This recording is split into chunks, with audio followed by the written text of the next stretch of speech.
Thank you for joining us this morning. We're excited to welcome you to this Nice Future Initiative webinar. While we wait for folks to trickle in, if you would like to use the chat to introduce yourself, let us know where you're joining from today. That would be great, and we'll get started here in just a minute.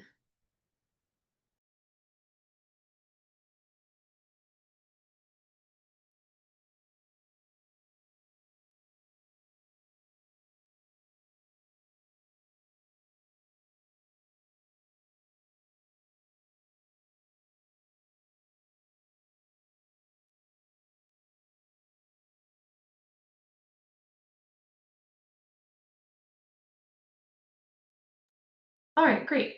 So we're going to go ahead and kick it off. Again, thank you for joining us for this Nice Future Initiative webinar titled Intelligent Energy, the AI Nuclear Nexus. Before we get started, just a quick couple of housekeeping rules for Zoom. So this webinar is being recorded and will be shared with folks after the webinar. You are automatically muted upon joining the webinar and throughout, but you can use the chat feature to share comments, introduce yourself. You can use the Q&A feature at the bottom of your toolbar to ask questions to our presenters, and we can answer them during the Q&A portion at the end. If you have any technical issues, please use the chat feature to message Sophie Schrader. And you can adjust your audio through the audio settings. If you're having any issues, you can also dial in and listen by phone, and that information can be found in your registration email. Finally, at the end of this webinar, we'll be launching a survey. Your feedback is important to us and helps us improve these sessions, so we appreciate your feedback. And with that, I will hand it over to Alicia Duncan. Alicia Duncan serves as the Deputy Assistant Secretary for International Cooperation in the U.S. Department of Energy's Office of Nuclear Energy. With a background in international nuclear energy policy, she's served in various roles at the Department of Energy, managing bilateral and multilateral relations. Internationally, Ms. Duncan has held posts in France with the OECD's Nuclear Energy Agency and in Japan as the Energy Attaché at the U.S. Embassy in Tokyo. So with that, I'll hand it off to Alicia. Thank you so much, Holly, and thank you and the team for supporting this webinar. I'm very glad to greet everyone this morning. This webinar is part of a series which underpin the theme for Nice Future this year, and that is one of communication. And communication is one of the pillars, I believe, of a successful global nuclear program. And when we think about communication and stakeholder engagement and public perception and all of the things that come with nuclear, communication is the one thing that helps us speak to each other, understand messaging across nations, regionally, multilaterally, and around a very complex topic like nuclear. And so we thought it appropriate that we do a series this year. And I'm very, very pleased that we have such an amazing turnout. And I'm loving seeing all of the chat that you all sharing with us from where you're checking in from. So this day, I could not be more happy than to be joined by a group of rock stars.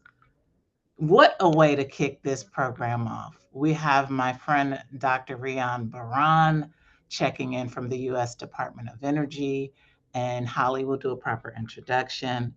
We have the incredible Brian Lopez checking in from the tech space, and Holly will do a proper introduction.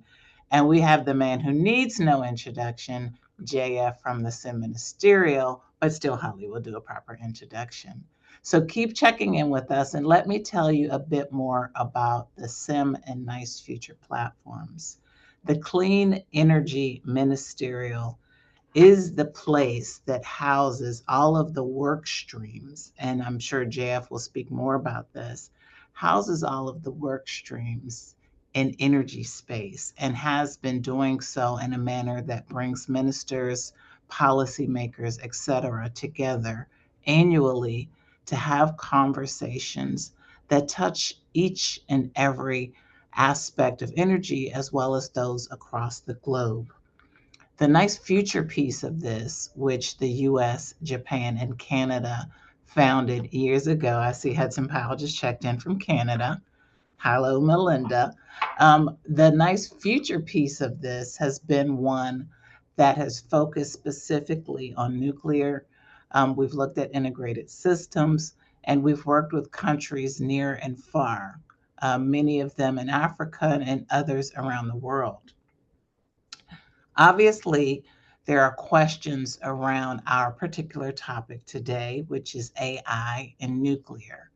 And people talk about AI and nuclear in AI. And so we've been able to bring the brain trust together to have this conversation from a multifaceted perspective. And whether we like it or not, it is happening. And I hope that from this conversation, you will take away some gems that will help you to understand the value of nuclear and AI and the value of AI and nuclear. We've heard a lot about the hyperscalers and the data centers and just AI in general. And while both of the topics, AI and nuclear, can seem complex, we know that they are going to drive our present and our future. In this series of communication webinars, we'll delve into topics like this one, where you may have questions, where you may have concerns, where you may just want to get the expert knowledge. And so that is what we're hoping that you'll get out of today's conversation. We want your questions in the chat. We encourage robust participation in that manner. And I don't want to be the person that stops you from getting all these good gems. And so, on behalf of the United States and the NICE future partners, I just want to say thank you for showing up. Thank you for being part of the conversation. And I am excited about what we're going to dig into today. Without further ado, I'll turn this back over to Holly, and I will remind you all to look out for our next session, which is already scheduled. So mark that down, that it will happen in April on let me make sure I get the date right. I think we have April 8th. Anisha, did I get that right?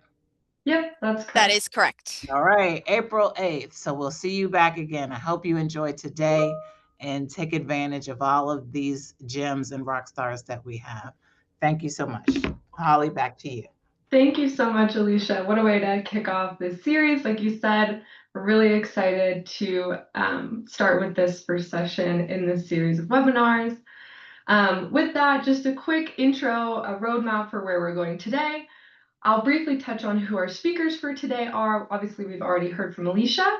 Then I'll hand it over for a presentation from Dr. Rian Baran on U.S. approaches to AI and nuclear deployment and commercialization, before we hear from Brian Lopez from Microsoft on streamlining nuclear deployment using AI and cloud computing. We'll finally have some closing remarks from Jean-Francois Gagné, or JF Gagné, of the SEM Secretariat, and then we have our Q&A portion. So as our presenters are talking, please put your questions in that Q&A box in the chat, and we'll use that to track your questions for the end. Like I briefly mentioned, our speakers for today are Alicia Duncan, who we just heard from the U.S. Department of Energy's Office of Nuclear Energy. We also have Dr. Rian Baran from the U.S. Department of Energy's Office of Nuclear Energy, Brian Lopez from Microsoft, and JF Gagné from the SEM. And I'm your MC today. My name is Holly Darrow, and I'm from the U.S. Department of Energy's National Laboratory of the Rockies. So with that, I will hand it over to Dr. Rian Baran. Dr. Rian Baran serves as the Deputy Assistant Secretary for Nuclear Reactors, where he oversees a comprehensive portfolio that includes research, development, demonstration, and deployment of advanced nuclear reactors, as well as other cutting-edge technologies that underpin the technical and economic sustainability of the nation's current commercial nuclear fleet. Dr. Baran began his career at Los Alamos National Laboratory and has held several other U.S. government positions in his time. So with that, I will hand it over to his team to share slides quickly and give it over to you, Dr. Baran. Thank you. Good morning, everybody. I'm really happy to be here. Let me start off by thanking the organizers. Let me thank my colleague, Deputy Assistant Secretary Alicia Duncan, for her leadership in general in this area, and then of course for leading and helping put this event together. I'm really delighted to read all of the participants from all over the world. I'm in here in Washington, D.C., and so there's folks that are in Fairfax or Rockville, but I'm also seeing folks from Lithuania, Canada, and other places that I have visited, places that I would love to visit. But it's just incredible to be part of this broader ecosystem of people, of professionals, of experts, of advocates that are excited about the nexus of nuclear energy and artificial intelligence. And so my goal today is to have you, as Alicia mentioned, kind of walk away with quite a few different nuggets about how we're thinking about this in the department, and more importantly, what we're doing. So the title of the slide is The Virtuous Cycle. Our Secretary of Energy, Chris Wright, who actually used to be on the board of a nuclear energy company, and so he understands nuclear technology.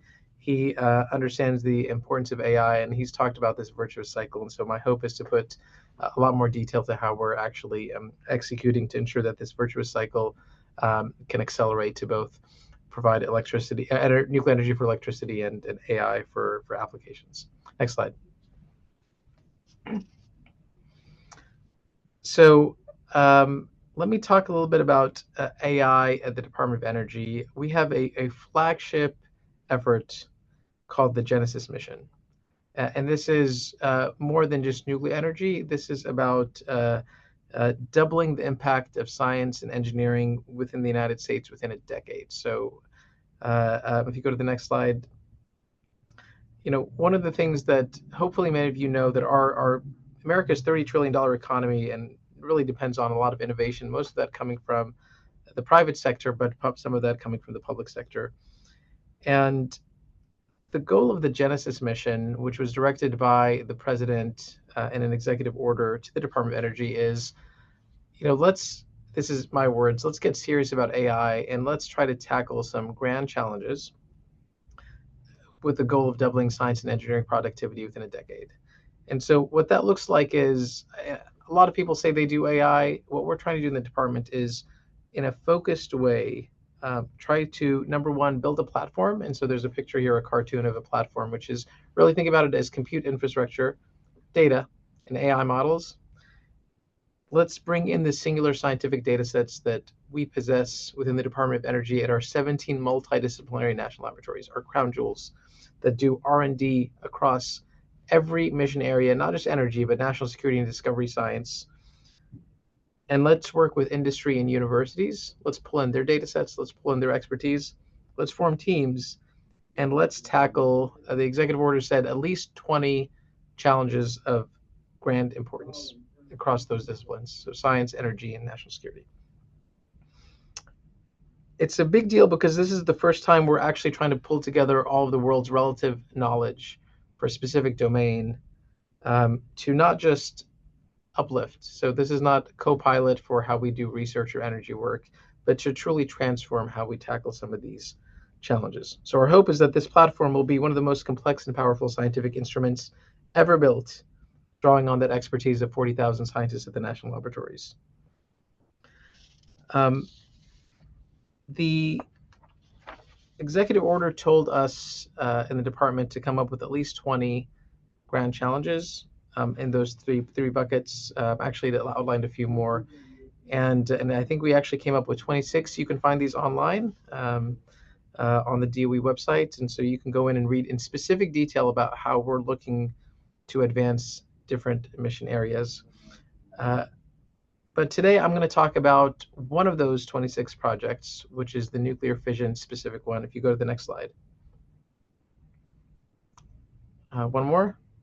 So our grand challenge for nuclear, if you go back one more, is delivering nuclear energy that is faster, safer, and cheaper. So again, the hope is not just an uplift, but actually a transformational initiative to accelerate everything that we're doing on nuclear energy deployment. And so that's looking at design, licensing, manufacturing, construction, operation.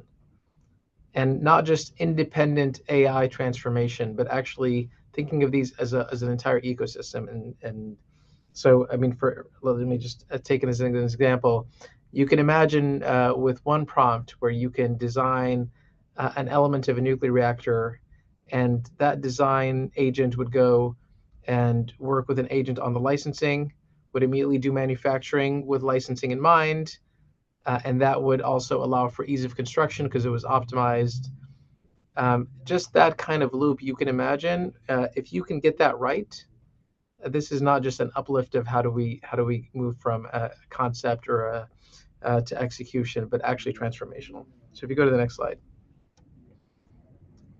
Okay, so it's really, I guess, it's easy to have kind of broad general ideas. I think we're trying to put serious targets that will motivate us to make progress in this area. So, we're thinking 2 to 5x schedule acceleration for reactors. We understand that one of the things that's plagued our ability to deploy reactors quickly is schedule, both the time and the potential slip there, and cost as well. And so we're looking for, actually, within a decade, being able to reduce the operational cost of reactors by 70%. Again, it's a target, right? But it's important that we do believe that AI and where it is and where it's going has the potential to, if we can actually tackle this in a focused way, achieve those types of targets. I mentioned things like born certified manufacturing, and we're not going to do this alone. We're going to work with public-private partnerships with industry. So we're going to put out some opportunities for funding to work with companies. And at the end of the day, one of the ways we're looking to achieve this is we have our initiative called Prometheus, which is let's do this by actually trying to deliver a full reactor by the end of the decade, from AI design to licensing, manufacturing, construction, operation. So we're going to do this for individual reactors, but one of the ways that we are thinking about this is tackling it very specifically for advanced reactor concept. Next slide. One more.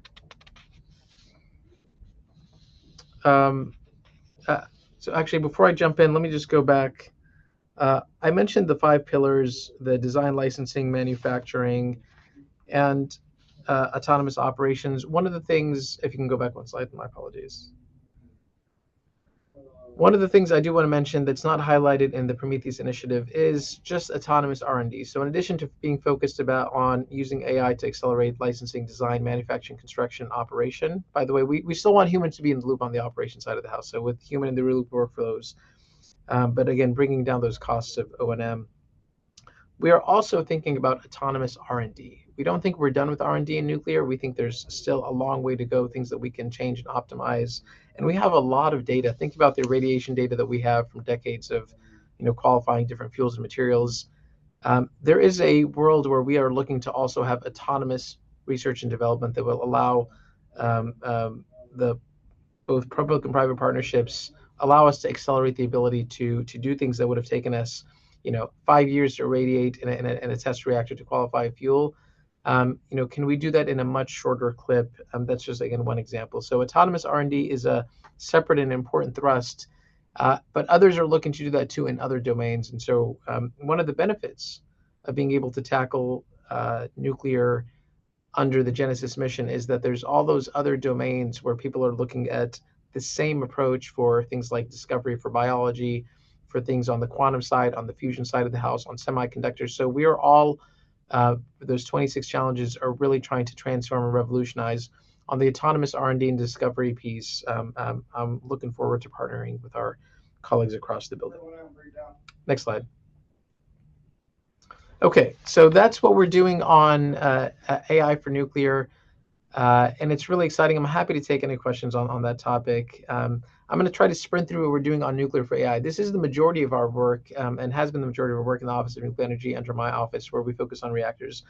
The bottom line here is, we're at a moment where, of course, there's incessant demand for energy, not just for load growth for the United States that's driven by what we need for society, but equally important, that is driven by the need for powering data centers in this country to be able to secure AI leadership. And so, over the past couple of years, you've seen these headlines that are in front of you, and it's really been incredible to see that demand is also being driven by, companies that are not just signing power purchasing agreements, but in some cases providing direct investments in nuclear companies, and finding creative ways to help work with government to overcome some of the both technical and financial challenges that that we still have to go through for first of a kind deployments of advanced reactors.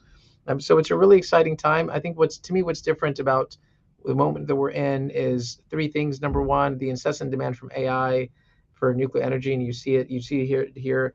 Number two, the government being a true enabler, and I'll talk in the next slide about the president's executive orders and what we're doing in the department.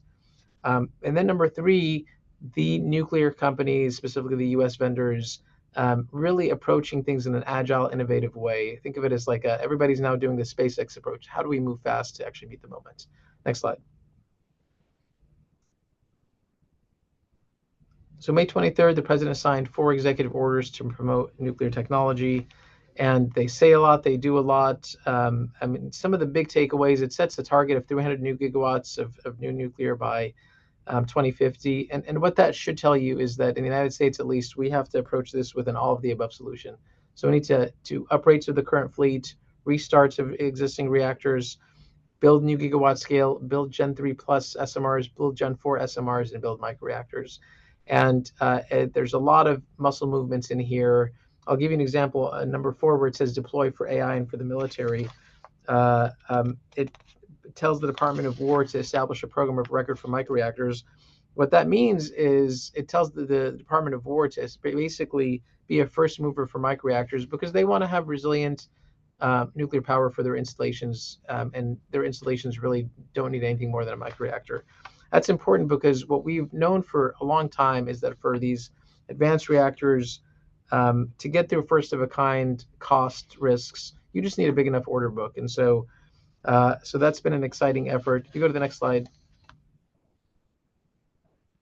And it also tells the Department of War and Department of Energy to look at federal lands to both site energy generation and AI data centers. We have, my office did a sprint review of the national laboratories, and we came up with a handful that have since put out solicitations for both energy generation with a preference towards nuclear and data centers, because it just makes sense. It's not just because we think that nuclear is clean and firm, but it is also the flexible and modular designs that industry has been providing. Next slide. We are the technologists in the department, but we work closely with what I would refer to as the bank. So there is the Energy Dominance Financing Office. And especially if you're trying to do a large construction project in the United States, they can provide low interest loans and loan guarantees, and that are really important for deployment. Next slide.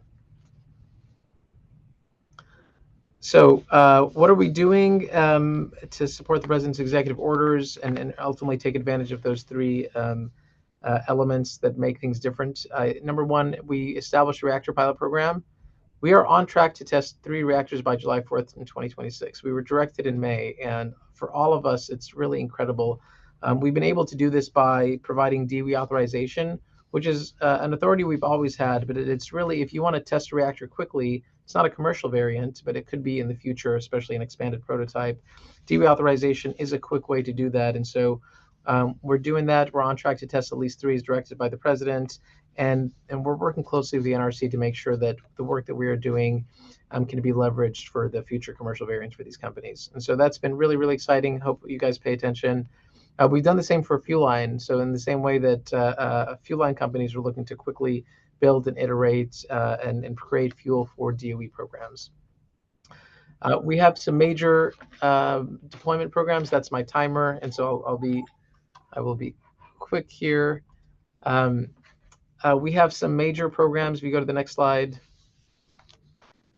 These are just the companies that we've accepted in the reactor pilot program, and as I mentioned, at least 3 are on track. Next slide. For Gen 3 Plus, we've invested so far 800 million, 400 million to each of these proposals. One is for TVA GE, one of them is for Holtec for deployments domestically. The goal is to unlock fleet mode deployment of SMRs, specifically Gen 3 Plus. So it's really, really exciting to start working with these companies to get them through technical and regulatory milestones. At the end of the day, our number one goal, if there's something to walk away from, is our hope is to help companies advance through technical and regulatory milestones to be able to show investors, including the Loan Program Office, EDF, confidence to invest in these big projects to advance nuclear. Next slide. We're doing the same thing for Gen 4. We've made some major investments in X Energy and TerraPower and in Kairos. These companies have gone through and also have accomplished some major regulatory milestones on the commercialization, on their path to commercialization. So, we're cost sharing these reactors. The first deployments, one in Texas and one in Wyoming for X Energy and for TerraPower's. And I think one of the cool things, next slide, just so you can see the last piece. One of the cool things that I'll mention is it's been incredible to see the commitment from AI companies and hyperscalers to truly support these advanced technologies, which have versatile applications, have advanced safety features, and recognizing that a first of a kind cost could be expensive, but getting to nth of a kind is not just important for trying to achieve our AI goals, but ultimately can open up applications for other industrial users and solve a lot of the energy and heat needs that we have in the world. So really exciting. Next slide. All right.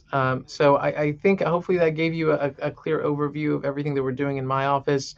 There's a lot of other activities in the Office of Nuclear Energy that I did not mention, which is major investments in the supply chain, multi-billion dollars into enrichment, a lot of work starting to think about disposition of waste.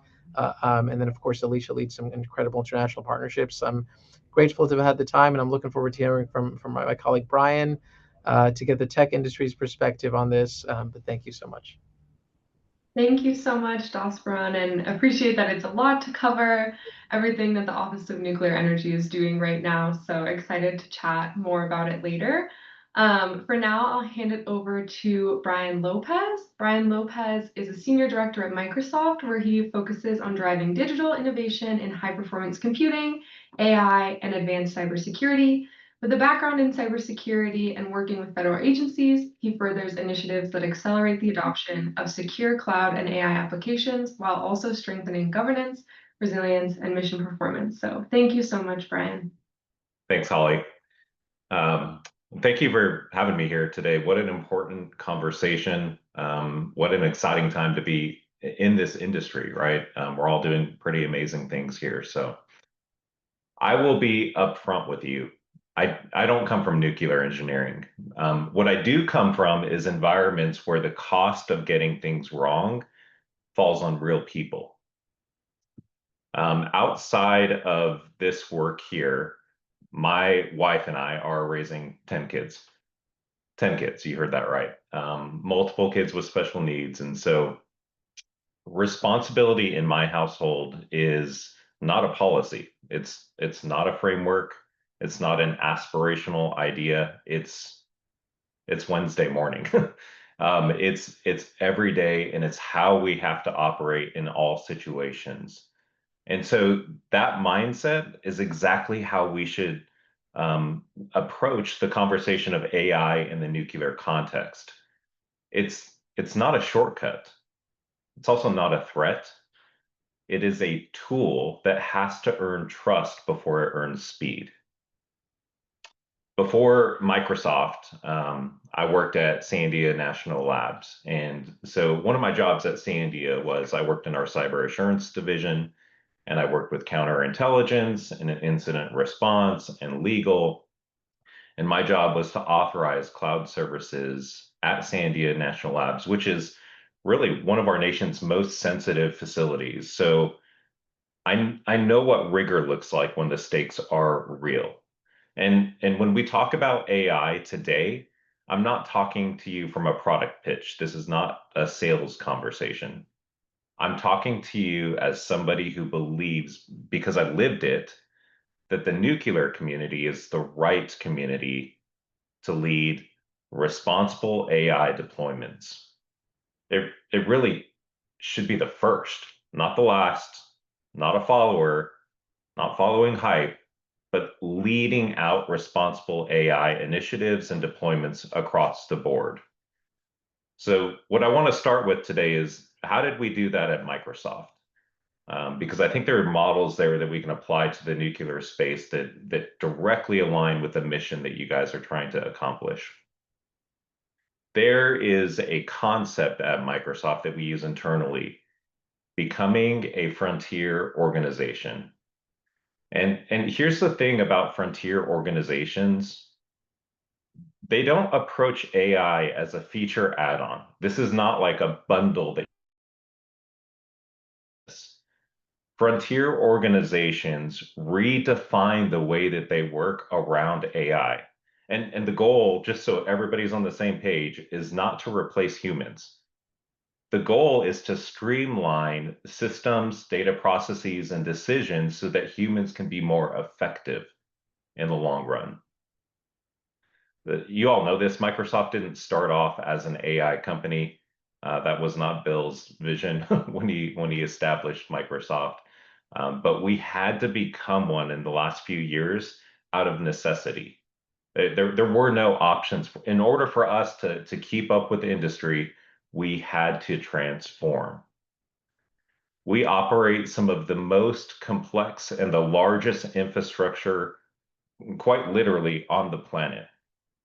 We've got global cloud systems, security operations centers, compliance environment, and mission critical systems that absolutely cannot fail.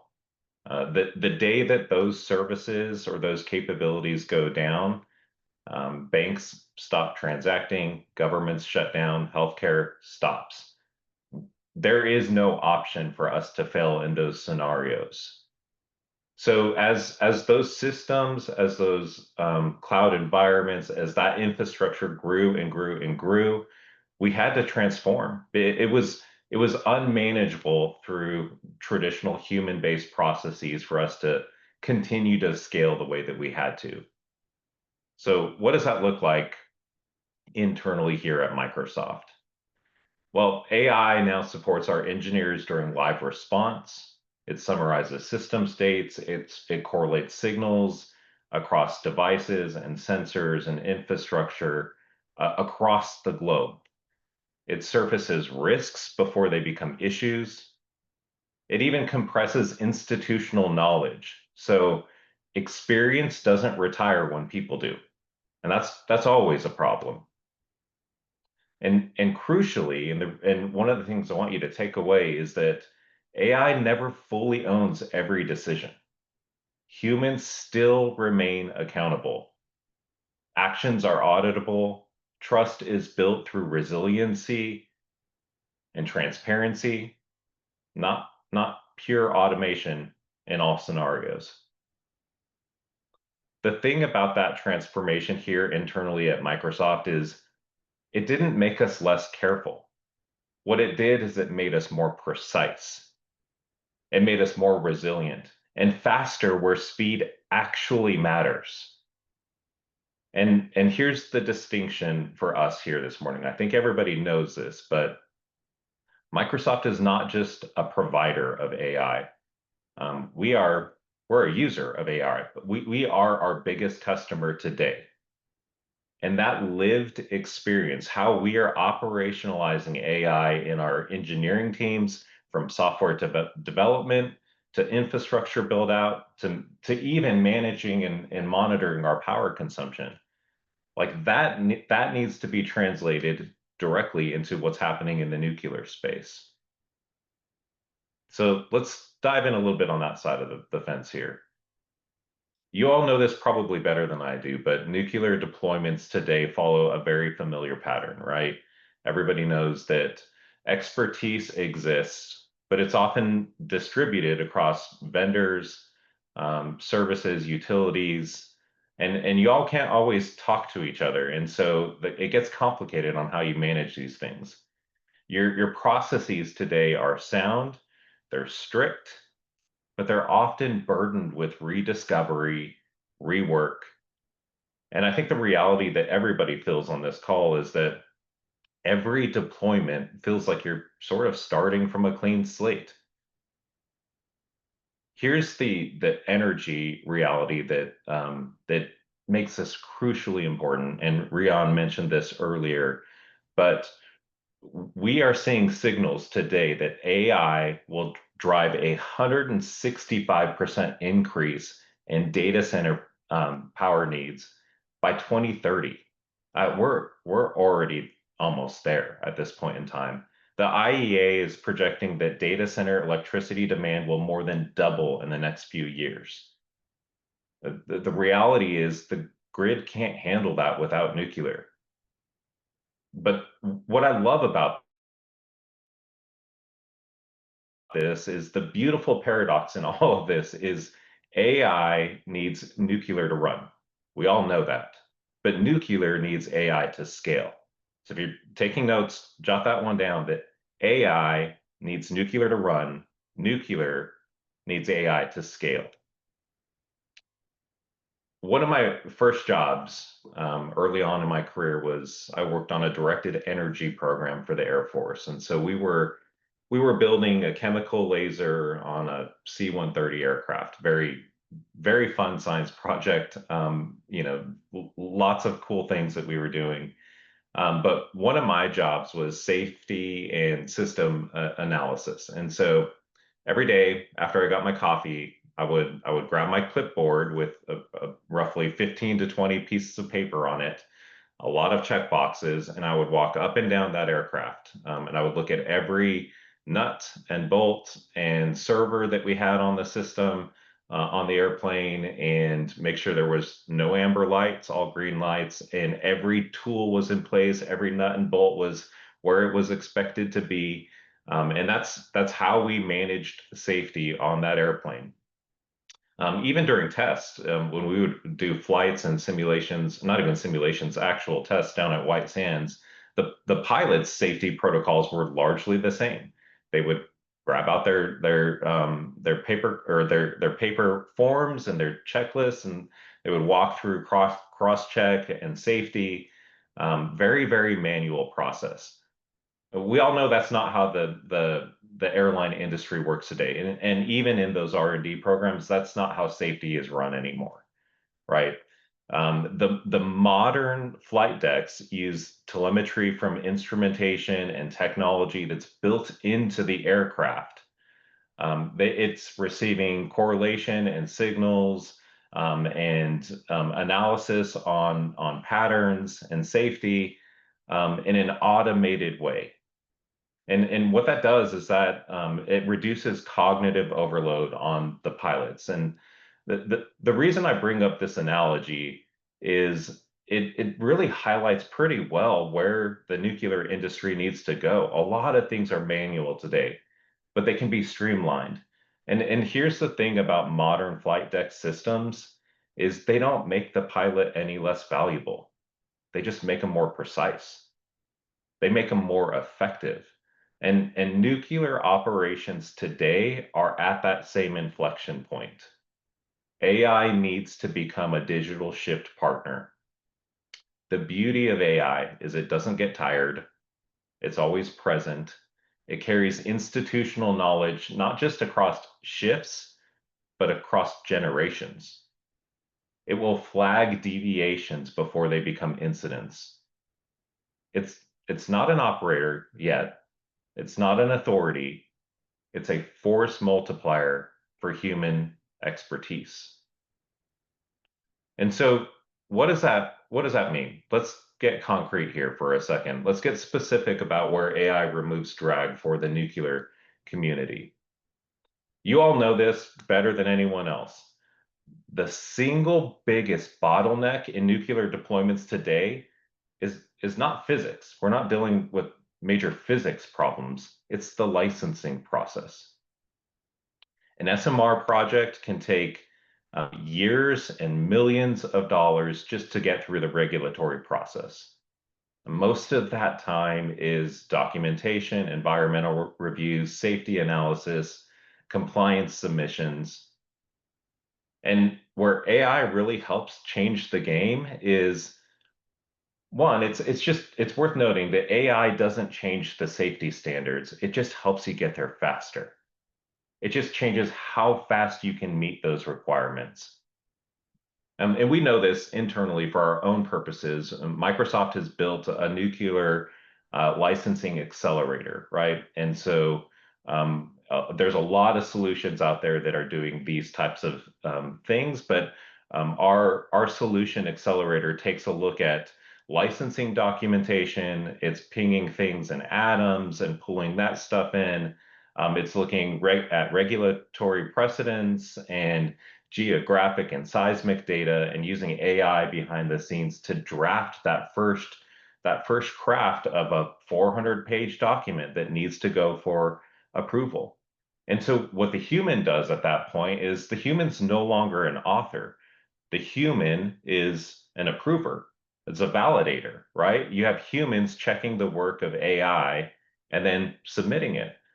You are shrinking the timeline substantially from months and years down to days, honestly. And above and beyond licensing, AI in the nuclear space transforms operations. It should be what you guys are thinking about today. Predictive maintenance, it will catch component failures before they become incidents. With digital twins and simulations, you can optimize fuel cycles. Anomaly detection, they can read streams of data from thousands of different sources simultaneously. Well, that's beyond human bandwidth. No human can do that. And not to mention the day-to-day operations of what it takes to run a nuclear facility. You've got people who have very real jobs, and they could be a lot more precise about how they do their jobs and more effective. I know the scope of this audience here is probably not in the non-proliferation space, but it is worth noting that AI is transforming how we view materials accounting and imagery analysis and signal correlation, and work that took weeks is now taking days, and work that once took months is also taking days or hours, depending on the job that you're looking at. And that same philosophy, that same concept applies to what you guys are doing on a day-to-day basis. The beauty of all of this, though, is that the compliance infrastructure to make this happen in real time is there today. That's what we're using here at Microsoft. We are operating in every country around the world, and it may not be defined as critical infrastructure, but what we do is critical infrastructure. And so we have to abide by a lot of these same protocols and regulations and standards that you do. We're doing that today. We operationalize the use of AI in these cloud environments, the very same cloud environments we're asking you all to use. It's there today. At Microsoft, our role is not going to be leading out AI, or not leading out nuclear deployments. That's not our role. It never will be. That's why you all are here. Our role is really to provide support and capabilities for the folks that have a very real job to execute on a day-to-day basis. You're already asking the right questions. Where should AI be used? That's a great question as well. And how do we modernize without compromising rigor? Those types of questions deserve the kind of leadership that's grounded in mission, not hype. This is not like a fad a TikTok trend that we're trying to follow. Like this is real, and it demands that type of attention. I said at the call we talked about responsibility a little bit. I said responsibility is not an abstract; it's daily, and that is exactly right for nuclear too. Look, you all know this. The stakes are real. The margin for error is real.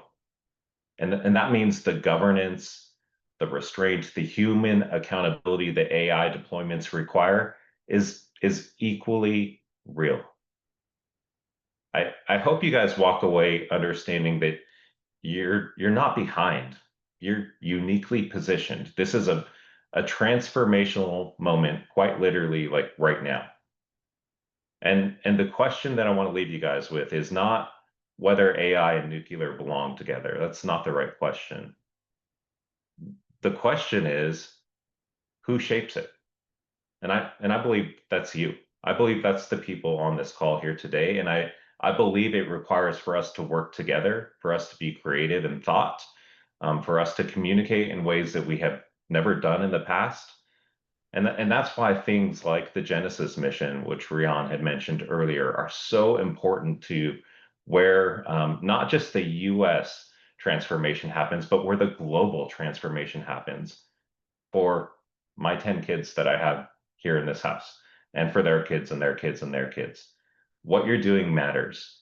And I'm excited for the conversation today. Looking forward to a little bit of Q&A. Holly, I'll hand it back to you.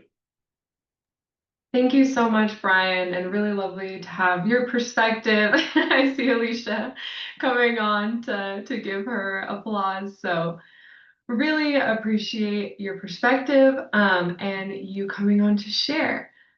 Quickly, before we go to the Q&A, taking over some screen sharing here, I'm going to hand it off to Jean-Francois Gagné, or JF Gagné, who is the head of the SEMS Secretariat, where he leads SEMS international collaborations to share lessons learned and best practices for the adoption of advanced energy technologies. So with that, JF, I'll hand it to you.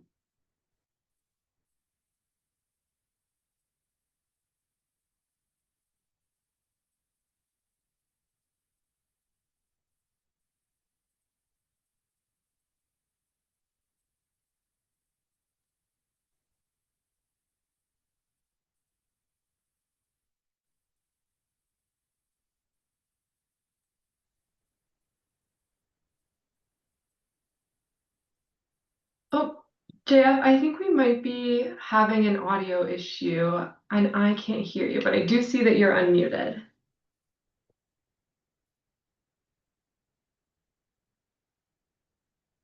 Does that sound better? Yes, now I can hear you. Terrific. Thank you very much. Okay, so I'll try to quickly repeat first my thanks to you, to Alicia, Jal, and Nushia, and the whole team in terms of setting this up, and also to Brian and Rian in terms of their great inputs. From the SEMS perspective, very, very happy to be hosting NICE as part of our series of work streams that deal with energy policy collaboration. I mean, nuclear really is a key component of the toolbox we need to be able to provide secure, affordable, sustainable energy future. And it's especially important these days as we see a huge increase in electricity demand, whether it's because of e-mobility, of electrifying heat and cooling mechanisms, industry, e-fuels, or of course, as we heard today, AI.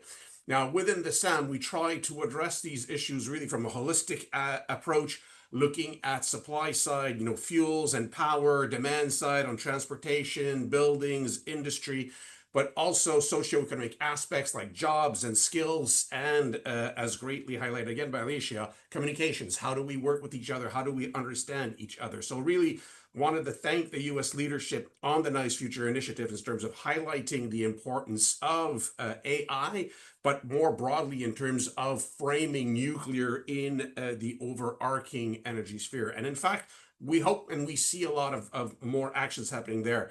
When we were with our ministers in Busan last year, we actually held two very important dialogues, one on nuclear and one on AI. Great to see that now we are starting to have dialogue on nuclear and AI together, because this really is a key issue, but also a very multi-dimensional issue. And we heard today about the importance that AI will create in terms of energy demand. So Brian mentioned 165% increase in electricity demand by 2030.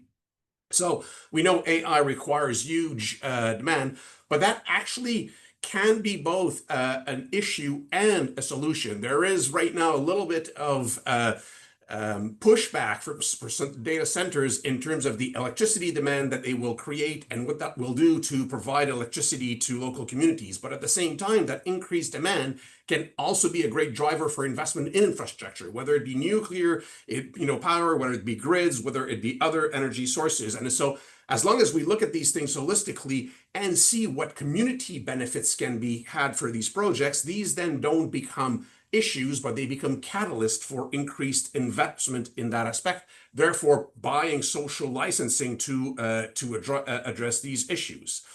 What we also saw that AI can help in terms of solving some of energy's own problem.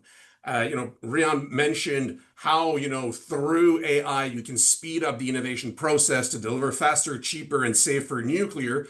But also Brian flagged the operational aspects of it, how you can basically be more efficient, safer, and also more reliable in terms of operations, whether it's for grids, whether it's for regulations, whether it's for markets. And I'll give my specific thanks to Brian for mentioning the aviation sector.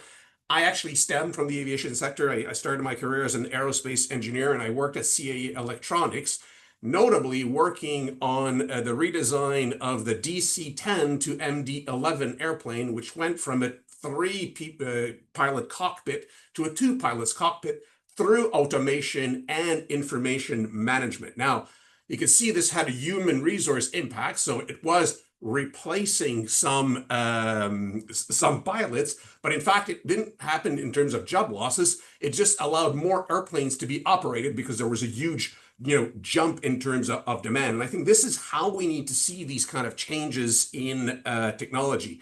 Very interestingly as well, CAE Electronics did flight simulators for planes, but they also did so for nuclear reactor operations. Therefore, we can definitely see the linkages there. So really being able to use AI to better design and operate systems to be able to deliver energy more efficiency is one definite option. The other aspect is also enabling smarter demand, whether we are more efficient, more, less costly and therefore more affordable, or improve the resilience of operations. We can deliver more with less if we actually think about how these energy services are delivered and how demand and supply work together, which can definitely be enabled by AI. And so we definitely see within the SEM, AI is becoming an ever-increasing policy priority. Our host for a senior officials meeting this year, the EC, has put that as a major priority on their radar. So is our host for a ministerial in Saudi Arabia. The ministerial will take place in October in Riyadh. And AI and power systems are two big priorities for our hosts. And therefore, we are seeing mobilization within our work streams, looking at how AI can enable better grids planning, grids operations, grids design, also organizing demand, making sure that services are delivered more efficiently.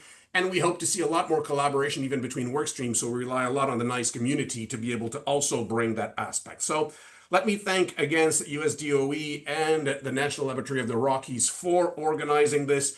I hope that the participants will now be able to benefit from that great expertise that was shared. So certainly, as Alicia encouraged all of us to do so, and very happy to be here, very happy to have the SEM supporting this, and look forward to the discussions.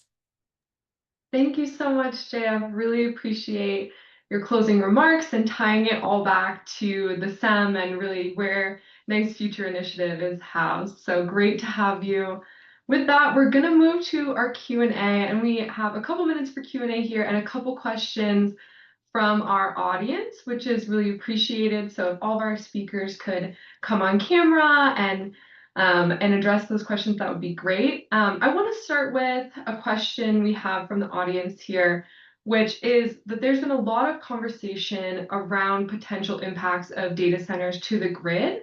And where do you all see nuclear being able to meet the energy demands of data centers and mitigate any potential impacts of data centers to the grid. And that's open to anyone.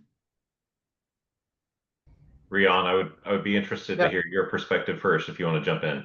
I'm happy to jump in. I mean, I think the way we think about it in the Department of Energy, is really we have direction from the president. If you guys listen to the State of the Union, I think the clear message was, especially AI, data center driven requirements for energy.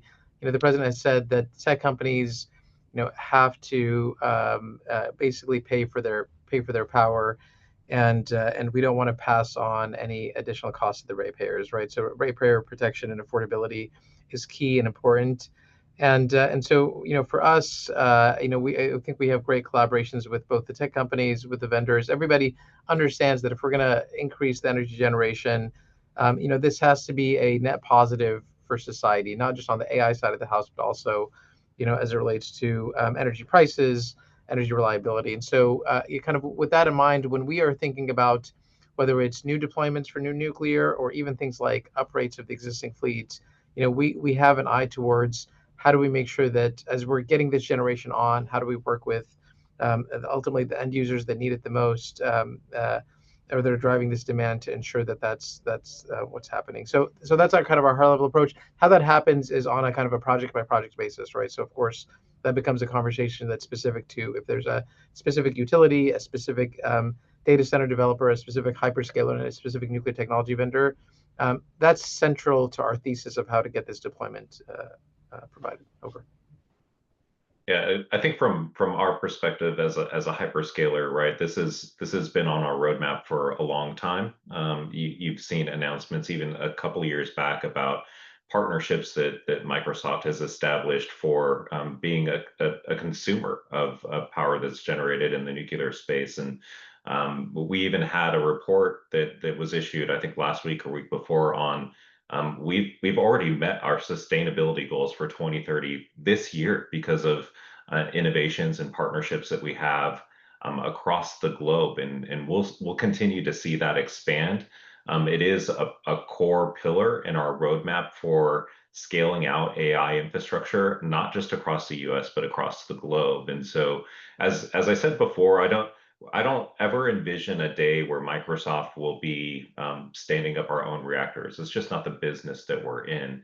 But there are a lot of great partners out there that we are having conversations with today to establish PPAs and other types of agreements for us to really put this stuff into reality as soon as we can.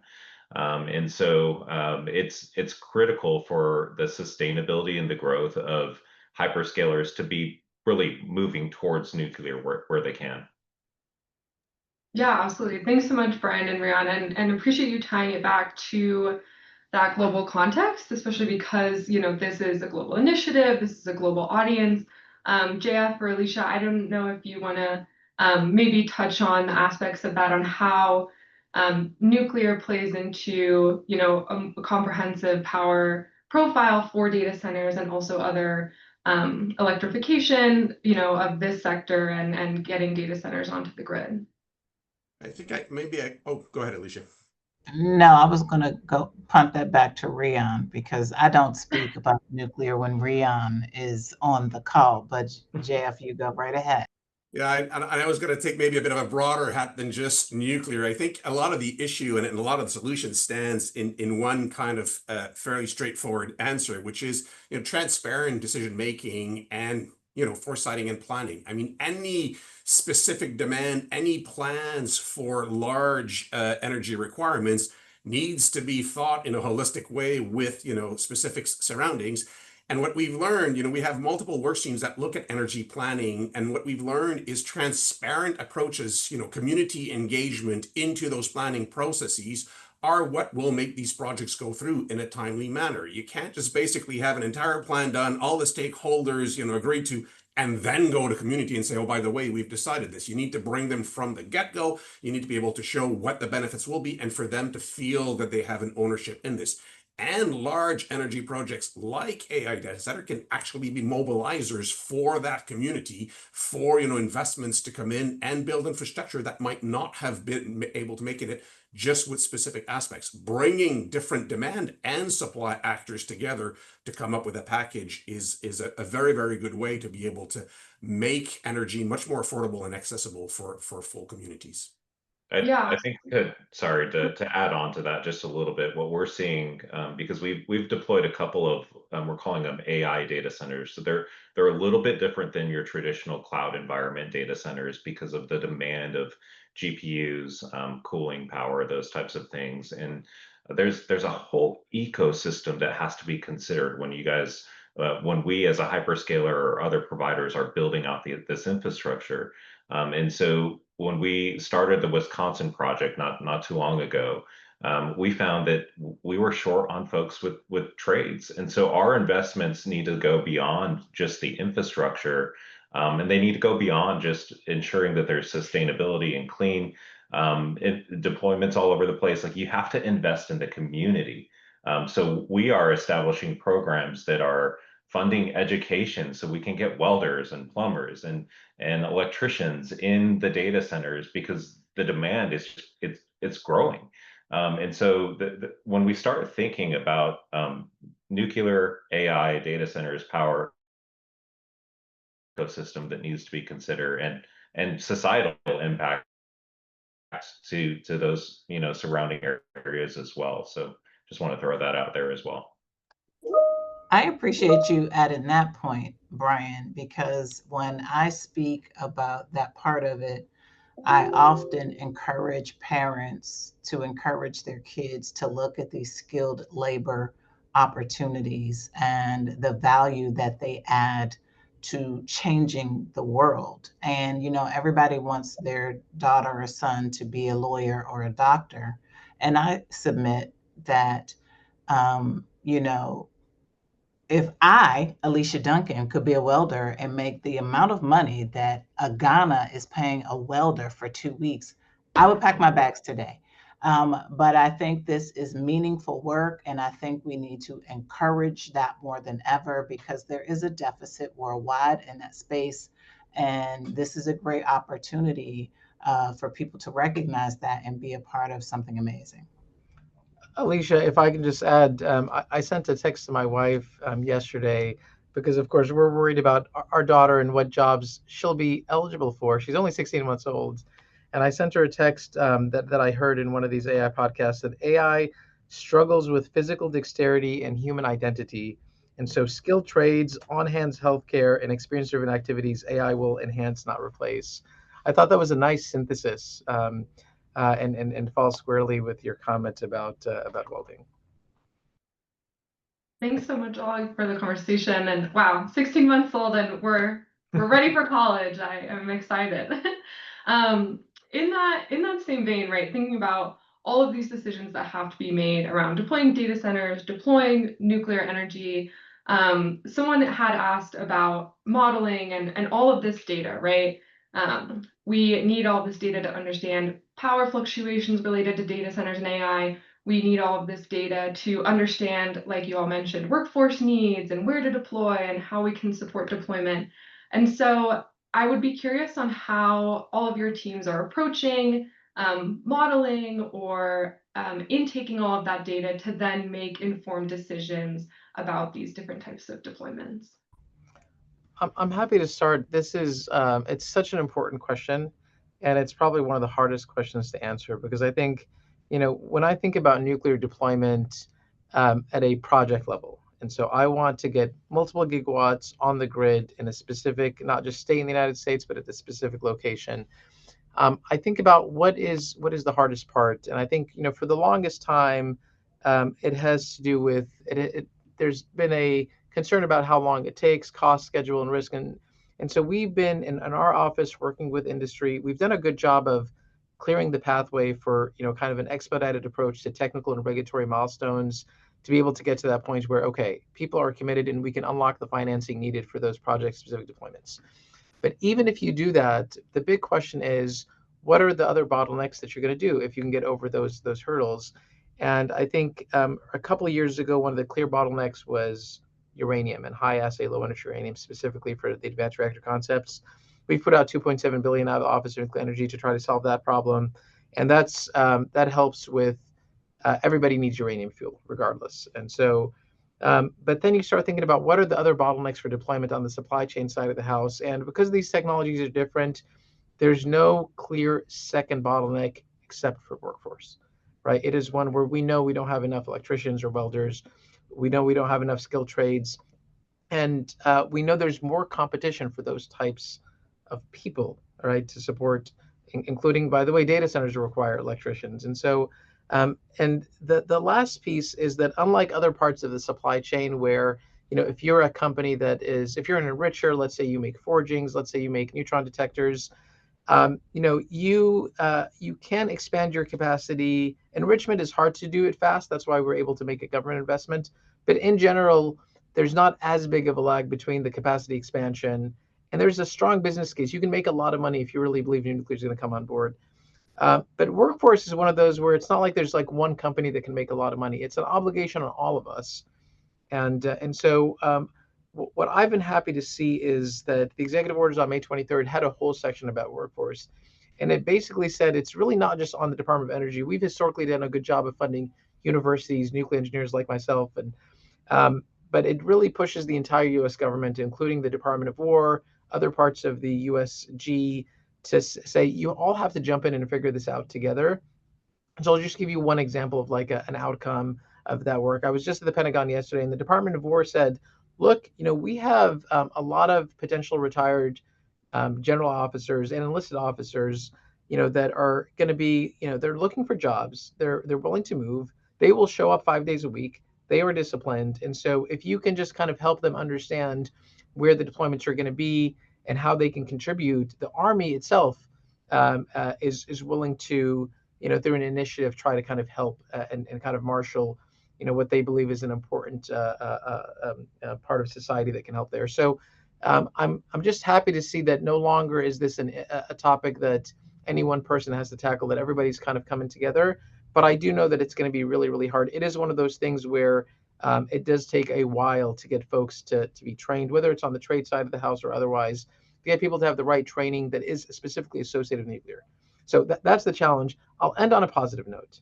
The good thing about nuclear is that it has high-paying jobs, right? The fact that you need these qualifications, right, means, and especially for successful deployment, it means you're going to have some, job security. You're going to have some great opportunities. And ultimately, this is one of the attributes of nuclear energy, especially if coupled with data centers, is that the jobs that the nuclear reactors have are higher paying than the jobs that data centers have, and actually have longer longevity. So we say that as it's a challenge. I'm glad that we're taking it seriously, but it's also a potential feature. Yeah, thank you so much for that response, Rion, and tying it into this kind of like whole of system approach across not only DOE but USG as well. I think it's really great to understand where the approach is coming from and how you guys are moving forward. With that, we're nearing the end of our time here. We don't get this group together often a lot, so really, really pleased to have everyone here together. I just wanted to provide some space if anyone had any final remarks or last things they wanted to make sure we touch on before we end here today. I'll just end by saying, number one, thank you for the opportunity. I'm inspired by the group here that spoke today for so many reasons, and I'm just glad that we have leaders in this space that are helping us move to where we need to get to. I personally believe in this virtuous cycle. I think, not just do we need nuclear energy to support electricity and load growth for our country and for the world, but I also do believe in AI as something that's going to bring a lot of good for the world. I think solving a lot of the big challenges that society and ultimately humanity has faced is around the corner. And so I'm just excited to be part of that solution set. Thank you. I would also like to add that it has been a pleasure and an honor to have such a distinguished, amazing rock star set of speakers today. You all bring a different energy to this conversation, and I think you make it more digestible. And who could ever question a man that has 10 kids or a man who's planning a 16 months job opportunities in one conversation? So what I hope that the audience will take from this is that, there are so many, there are boundless, there are endless opportunities in AI space. Nuclear is definitely going to be a part of that conversation. And so this is something that we hope that you'll continue to partner with us on as we continue to lay out AI and what we hope will be a digestible, understandable, relatable framework. And we know that the Nice Future instrument is one that provides that space for that. We'll continue to bring you those experts. And I also want to thank the banner of SEM and JF specifically, a true champion for being with us the entire time today, and bringing all that overarching piece that you brought, because it's critically important. Want to thank, of course, the lab that is no longer known as NREL, but now has the Rockies in its name. Thank you all for all of your help. Anisha Ramaswamy from the Department of Energy for your amazing organization. And most importantly, all of you who joined us today. I saw so many friends on the website. Thank you for joining us. Thank you for your support. And again, we look forward to seeing you on April 8th. And you all might not know this, but Nice Future is now doing in-person events. We will do one in the Philippines. It will be our first one, but if you have interest in having in-person conversations, let us know, and we look forward to bringing everyone together. Brian and JF, I'll leave any last words to you. No, just again, thank you all for the time. I know that AI can feel overwhelming at times because it's new, but remember, like a marathon just starts with a single step. And so do what you can to move forward, have good conversations, have good partnerships. And I believe the future is here with this team. So thank you all. I guess I get to give the parting words, and I will basically pick directly from Brian on the partnerships aspect. I think one of the key things that I get from all of this, which is something that we've experienced a lot, when you want to focus on a goal, you need to break things down into simple things to be able to identify what you want to do. When you actually want to implement that, then suddenly you need to bring everything back together to see how they all fit together. And this is going to be one of the key challenges here. We talked about skills, we talked about people, we talked about, the planning aspects. It's all these different pieces. And this is where we as a SEM try to help bring these stakeholders, bringing the employment ministries, the finance ministries, the demand side ministries, and the energy ministries together to all be able to see which piece they have.